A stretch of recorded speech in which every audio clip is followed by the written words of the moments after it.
ballads. And I have no regrets about any of it. And for you, the biggest hit you ever had was a ballad, When the Children Cry. That was the biggest charting single, right? Yeah. The highest charting single. Yeah, that made it. I think I made it up to number 3. I don't think it... I just remember it being a number 3. Well, it probably says it on... One of the catalysts for finally getting Vito here is there's actually, and again, you guys have nothing to do with this, like most bands that have greatest hits records come out. It's funny, I called Vito to tell him this came out. He had no idea. Yeah, I mean, can I get a copy? He had no idea. Unfortunately, when you have something like a compilation, you know, even when you have the bands collaborate, I mean, I would sit there and make a list of 20 songs if they asked for 20 songs, and I'm sure Mike Tramp would ask for, you know, would offer another list of 20 songs, and, you know, there's no way to... We don't get asked about this stuff. Yeah.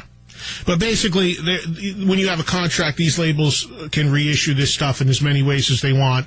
And there's so many bands, whether it's even Aerosmith or Kiss, that have countless compilations that they have nothing to do with. But the thing about this new one that just came out, which is a double CD, it's called White Lion, the Definitive Rock Collection, is that it's done by Rhino, who do tremendous stuff. The stuff sounds and looks great.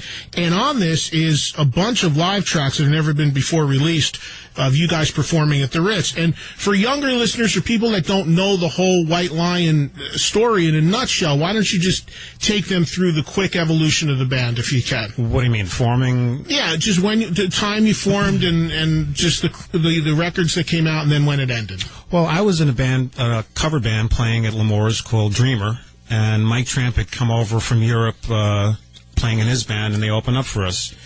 And at the time, it was, you know, everybody looked at me and said, "Oh, that's Vito Van Halen," because we did a bunch of Van Halen. Mostly we did Sabbath and Priest and stuff like that. But when we did the Van Halen stuff, you know, I came into my, you know, that's what I was able to do the best out of all of them.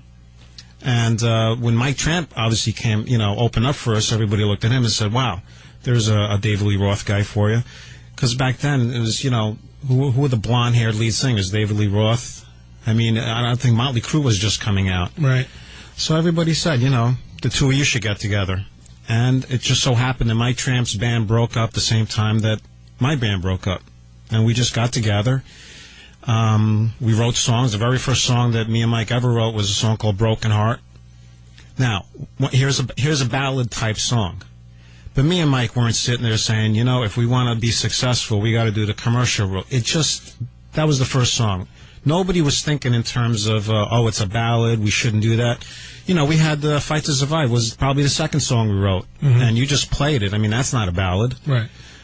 But, so anyway, so we did that. We got signed immediately to Elektra Records, and we did the Fight to Survive album. And Elektra Records just dropped us. They said, we're not going to release this. No explanation. You know, just, that's it. We're not releasing it. And this is around what year, 84? This was 1983. 83. Right. That's when we recorded, in Germany, we recorded Fight to Survive, and we got signed to Elektra. So, if my memory is good, so 83, 84, 85, 86. The band was buried because we were signed to Elektra, but they wouldn't release the album. So who were we supposed to sign with? So, you know, they're holding back the record, and they wouldn't release it. And then Brian McAvoy, Grand Slam Records, says, I'm going to release the album. So he got the rights from Elektra, and he released it. And in between you playing it, putting us on the radio, and all of a sudden record label says, you know, this album's selling a lot, and it's selling for like $30 as an import. Right. And this was back in the 80s. Right. This is 1984, 85. Right. And at the time, you know, we were selling out the clubs around here. L'Amour's was our biggest, you know, club. And that was it. Atlantic Records signed us. They said, go record a record.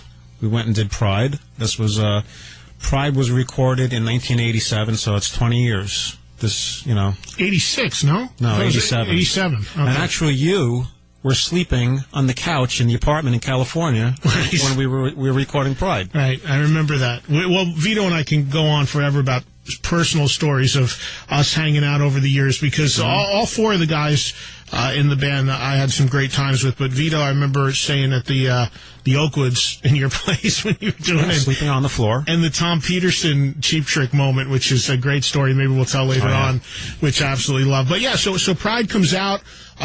Abbreviating the story, the album ends up selling over 2 million copies, 3 huge hits, Tell Me, Wait, When the Children Cry. Next album, Big Game, comes out. Does okay, not as good, though. Yeah, we fell into that sophomore jinx thing. You know, we tried to do our best, but what happened was we listened a little bit too much to record companies saying, we need another Pride. It says, okay, what does that mean? We need the hit singles. Right. We'll say, well, listen, we gave you, we had the hit singles on Pride, but they weren't hit singles written purposely to be hit singles. Sure, because you haven't had a hit yet. Right, so they were just songs that became hit singles, and they were just songs we wrote. Yeah. Now you got somebody telling you, now you have to purposely write a hit single. Now, how do you do that? Purposely write a hit single. I mean, there's people out there who do that. But we weren't that kind of band to do that. So on Big Game, we had a setback. It didn't sell as many, Still went at least gold. I know it's gold. And then the third album, which is actually, it's one of those cases where it's a great, great, great album. But unfortunately, again, it was over by then, basically, in terms of the scene and what was going on. Or the fourth album, technically. Yeah, but basically, I remember we were playing at Wembley with Motley Crue and Skid Row. And, the Skid Row went on, and you know how they are live. I mean, they were just killing the place. Yeah. And Motley Crue had a great show, and here we are sandwiched in between because we were doing a headlining tour of Europe by ourselves, and they said, wouldn't it be great if they played at Wembley with Motley Crue and Skid Row? And what happened is we were on that Big Game tour, and we realized that night on stage at Wembley to say, these songs aren't translating because when you've got tens of thousands of angry British rockers out in the audience. Drunk. If you don't have a certain type of music, it just wasn't working. And we all looked at each other on stage and said, we need to throw in some of our better stuff in here. And we said, what better stuff? We need to write more for who we are. Because this is not translating. Yeah. And then we went back to the States and we told the record label, we says, no more tours on this album. We're going to do the album that we want to do. Right. And they said, well, considering how the last album did, they said, go ahead. Just give us what you got. They gave us unlimited funds. I mean, that was a $500,000 record to record. Main attraction. Yeah. I mean, they just said, go and do everything that you want. The problem is, by the time it came out, that whole scene was over with. Yeah. We got to take a break. Vito Bratta is here, and he is sharing these stories that you guys have been waiting to hear. I'm hoping, Ed, that all of these stories are not too much on the negative end. No. You're telling it like it is. Look, people have been waiting. Like I said, you by and large have laid low for 15 years since that period, for the most part. So again, you're here, and I appreciate you being here because people have asked nonstop, through email and everywhere I go, whatever happened to Vito Bratta? Where is he? What is he doing? What did he do? How come he's not doing anything? So we're going to get to all that. We're going to get to some music. I know what you want to do as well is you want to play some of the bands that you loved and that inspired you to play guitar and some of your favorites. Yeah, we were talking about that. Like, what's the evolution of a what would you call me? Guitar player? Yeah. Whatever. Yeah. what's the evolution? How does it start? Yeah. Because, I mean, I don't know what people think that you listen to when you're a kid, and... you probably find out it's pretty much what all of us pretty much listen to for the most part. Yeah, pretty much. Pretty much. So it's just when you have a song like Waitin' When the Children Cry, and then you say, well, basically my theme song as a kid was The Ripper by Judas Priest. So, nah, I don't think so. And then, I just said I'd like to play the songs that meant something to me. Yeah. All right, well, we're going to do that, and we're also going to take your phone calls as well. I know there's a ton of people listening all over the world, actually, via online and throughout whatever radio stations you're listening to the show on that want to talk to Vito. And, again, that toll-free number is 888-872-1043 or 212-869-1043. So we'll do a break. We'll come back. We'll hit you with a couple songs, and then we'll go to the phones a little bit later on. And, I don't know, we'll just kind of feel it out, whatever you guys want to do. And, obviously, much more to talk about and get into with Vito Bratta, who is it's been like 15 years since you've done anything like this, right? The last time I even spoke a word was, I think, 1991. So 16 years of silence is being broken tonight. We'll continue more with Vito, your phone calls, music, everything else coming up on this special show. Stick around.